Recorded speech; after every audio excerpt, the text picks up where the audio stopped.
This is Hidden Killers with Tony Brueski. Here now, Tony Brueski.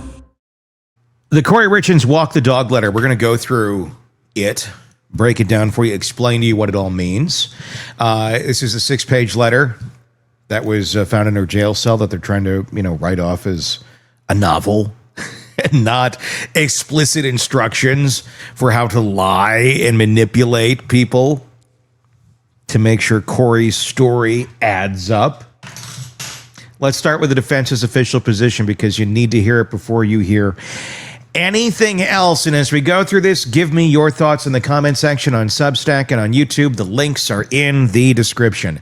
The 6-page letter at the center of this conversation is the one with state evidence numbers stamped across every page. The one prosecutors say is one of the most damning documents in this entire case. It is a letter,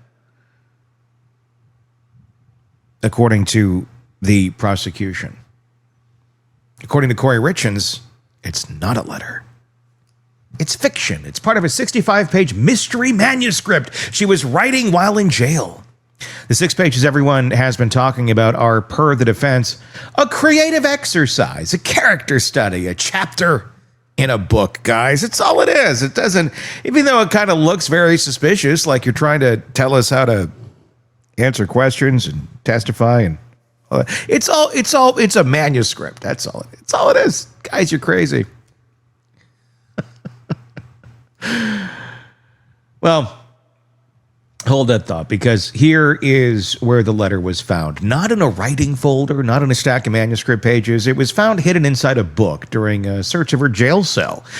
And here's how it opens. The very first line, before any story, before any chapter, before any plot, walk the dog, but take vague notes so you remember. That's the title. That's the instruction. Memorize what's in here, then walk the dog, meaning get up, go outside, make the letter disappear before anyone finds it. She built the cover up into the first sentence. So ask yourself, does that sound like a novelist setting a scene, or does it sound like someone telling another person to destroy the evidence? Because here's the thing about fiction. It doesn't need a destruction instruction. This letter came with its own cover story baked in. And that tells you everything you need to know before we read a single word of the actual content. Kouri Richins, of course, has pled not guilty to all charges and is presumed innocent until proven guilty in a court of law. But we're going to go through this letter, all 6 pages, and decode exactly what she was trying to communicate, who she was communicating it to, and why prosecutors believe every word of it points in the same direction. So first, who are these people? Kouri Richins is a Utah real estate agent and a mother of 3, currently on trial for the alleged murder of her husband, Eric Richins. Eric was 39 years old. He died in March of 2022 in their home in Kamas, Utah. A medical examiner determined he died of lethal fentanyl overdose. Prosecutors say Kouri put it there. She says she didn't. She's pled not guilty to aggravated murder, attempted murder, insurance fraud, and forgery. After Eric died, she wrote a children's book about coping with grief. That detail matters for context. It tells you something about how she processes or performs loss. The letter is written to her mother, Lisa Darden. That's the recipient. That's who she's talking to across these 6 pages. The woman she closes a letter by calling the best mom in the whole world. Also referenced her brother, who she calls Ronney throughout. Her defense attorney, Sky Lazaro, referred to simply as Sky, a man she calls Lotto. Eric's sister, Katie Richins Benson, who filed a wrongful death civil suit against Kouri after the criminal charges were filed, and several women she assigned specific speaking roles to for national television appearances. Every single one of these people is real. Every single one of them is being handed a task. Keep that in mind as we go through this. Page 1.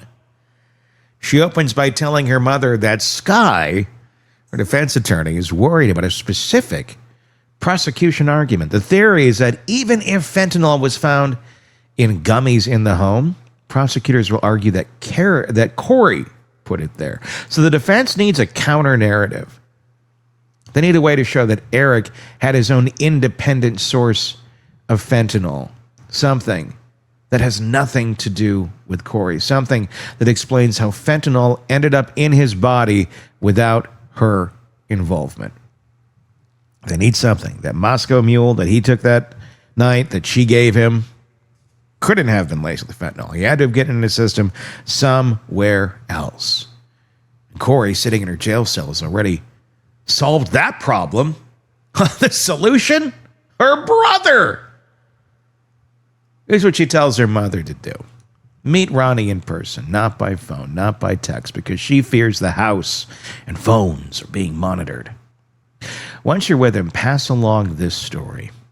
Approximately 1 year before Eric's death, Ronney was at their house watching football on a Sunday. Eric and Ronney started talking, and Eric told him that he gets pills and fentanyl from workers at a ranch in Mexico and asked Ronney to keep it secret from Kouri because she'd get mad. Eric told him he kept the drugs hidden in an allergy pill bottle inside his work truck so she wouldn't find him. Now stop. Think of that again. Knowing she's writing this from jail. She writes the setting, football Sunday. She writes the duration, specifically tells her mother to tell Ronney it was a quick 2-minute conversation. It's got to have that control. Don't overanalyze it. She writes the dialogue. She writes the emotional motivation. Eric wanted secrecy because of what Kouri would think. She writes the physical hiding spot for the drugs, and then she tells her mother to get this story to Ronney before he meets with Skye, so that when her own brother sits down with her own defense attorney, the story is already locked in. She even reaches for legal framing to package it. She writes, upon information and belief, a phrase used in legal findings to introduce testimony that isn't first-hand knowledge. And then immediately after writing it, she adds, LOL. The LOL is not a throwaway. The LOL tells you she knows exactly what she's doing. She's using legal language deliberately as a wrapper to make a fabricated story sound like legitimate testimony. And she's so comfortable with that, with what she's constructing, that she's laughing at herself while she does it. She closes a section with a line that removes any remaining ambiguity. Reword this however he needs to make the point. Just include it all. It's not a memory. This is a script with editorial notes attached. And understand why the script needs to exist. If her brother testifies that Eric told him a year before his death that he was getting fentanyl from a Mexico ranch, that creates an alternative pathway. It means fentanyl was already in Eric's life independently before Kouri allegedly introduced it. It means reasonable doubt. That's what she's building, page by page. From a jail cell, using her own brother as the instrument. But wait, there's more. Woven throughout the same pages is a second narrative she wants distributed across multiple witnesses. The claim that Eric used to hide drugs in her luggage at airports right before boarding, so that if security found anything, Kouri would take the fall, not him. Once they landed, she writes, he'd pull the drugs back out of her bag and they'd fight about it. He'd laugh. She was furious. That's the story she once told. Here's the decode. She's not sharing this as a memory. She's preloading it into the record through multiple mouths. If drug evidence surfaces at trial that implicates her, she wants witnesses already on record saying Eric used to set her up for exactly this. She's building a rebuttal before the prosecution finishes making their argument. That's not grief. That's architecture.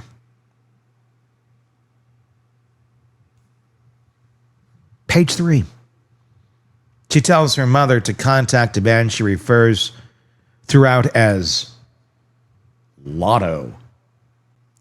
This message is simple.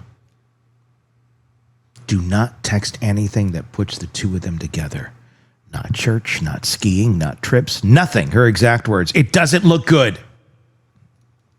During this trial, testimony has emerged about Kouri's alleged boyfriend, a relationship the prosecution has argued as part of the financial motive case. Lotto is likely a reference to that person or someone in a similar role. What she's doing here is trying to erase a relationship from the documentary trail while sitting in jail. No text, no record, no connection, because it doesn't look good. And we all know Kouri doesn't like things that don't look good on her, although she only seems to find herself in places that make her not look good.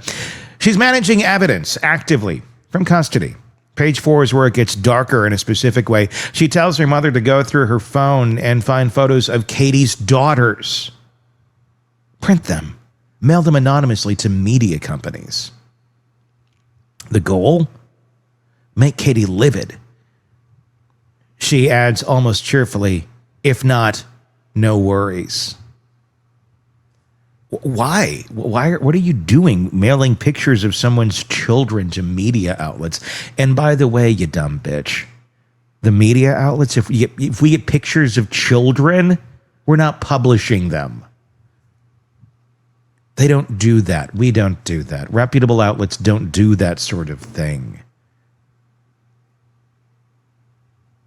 Oh, look, we got these pictures in the mail from the in-law of Kouri Richins. Let's publish them. They must be juicy. Like, this is how this woman thinks. She's not bright. Katie is Kouri Richins Benson, Eric's sister, the woman who filed a wrongful death civil lawsuit against Kouri after the criminal charges were filed. She's not just a grieving family member. She's a legal adversary.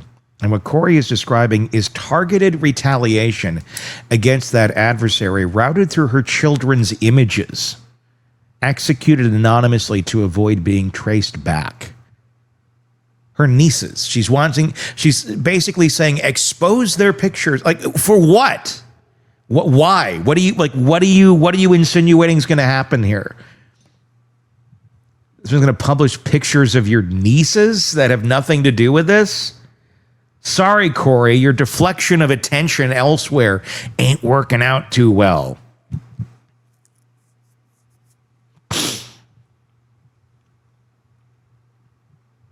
If not, no worries, is what you need to sit with. She's not struggling or suggesting this is a panic. She's not desperate. She's offering it as a casual option, something to get to when there's a free moment between coordinating Good Morning America appearances and scripting brother testimony. The offhandedness is the tell. She thought through the method, the routing, and the deniability. This isn't impulsive. It's not even impressive. It's calculated enough, though, to include an escape hatch. Page 5 and 6, the coordinates. A Good Morning America interview being arranged by her defense team. And she doesn't just encourage the women involved to share their perspectives. She assigns them lines. Oh, again, this is the control. This is the control that she feels she needs to have about everything in her life. One is told to bring up that Eric hadn't been to church in the 13 years she'd known him. Oh, he wasn't going to church. Oh, no. This is like, I don't know, maybe in Utah that's like a mortal sin or something. I don't know. Who knows? One is instructed to deliver the airport drug narrative, specifically verbatim, including the detail that Eric would laugh about it and say, well, I can't get in trouble. One is told to describe an incident in Spain where Eric allegedly couldn't drink and spent the trip looking for drugs instead. One is assigned the angle that Eric's sisters were always jealous of Kouri, her career, her home, her success. And that this whole case comes down to jealousy, money, and an accidental overdose. Kouri just thinks so goddamn much of herself. That last line is worth repeating. She writes, this comes down to jealousy, money, and Eric's partying that they don't want to acknowledge, and sadly, an accidental overdose. That is the conclusion she wants delivered on national television, assigned to a specific person before a jury is seated. She's not asking these women to tell the truth. She's distributing a narrative with assigned roles, specific talking points, and a premeditated or predetermined conclusion. That's not a support network, that's a production.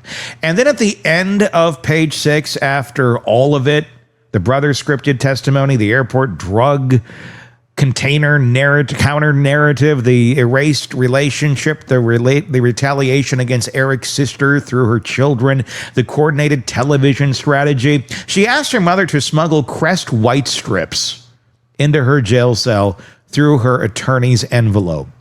Her teeth have gotten yellow, too much coffee and tea. She's managing her smile.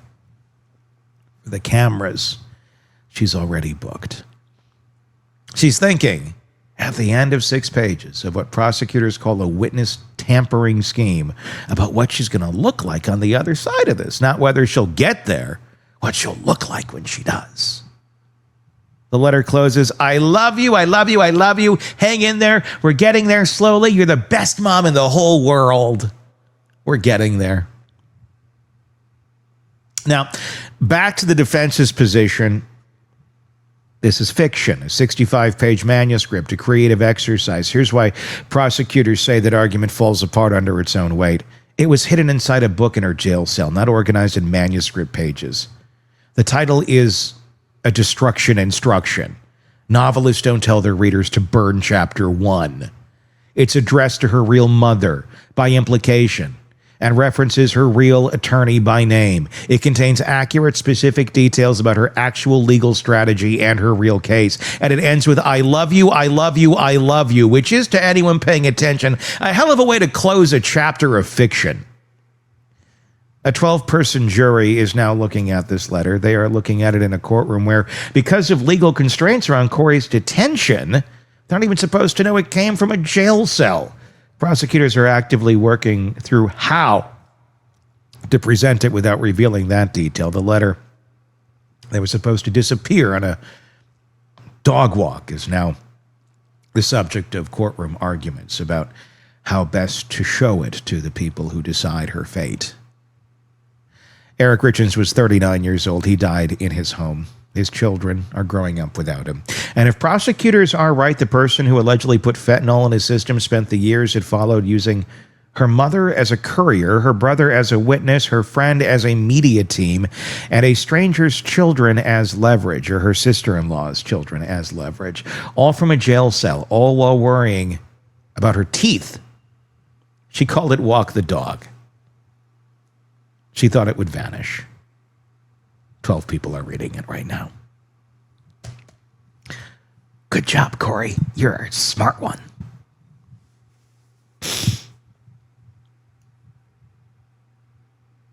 Some monsters, right? I don't even say people, because this doesn't even feel, it's like there's just certain folks that have this operational modality to them that is just, it doesn't even feel human. It feels like something else. Maybe that's the scariest part about these people, is they are human. And this is the modality of some humans, whether the rest of us want to believe it or not. That's what makes it so hard to accept, so hard to believe. That's why she's on trial. That's why it's not just, yeah, you did this. Because there's a world where there's plenty of people that relate enough to her way of thinking that may go, and then run it through their mind of like, they might do the same thing at some point in time. And if they might do it, well then, better not put that one away, because what if it came down to me? Your thoughts in the comment section on YouTube and Substack. The links are in the description. Love to see you there. We'll continue our conversation in the comments. Until then, my name is Tony Brueski. We will talk again real soon. Want more on this case and others? Then press subscribe now and don't miss a moment of true crime coverage from Tony Brueski and the Hidden Killers podcast.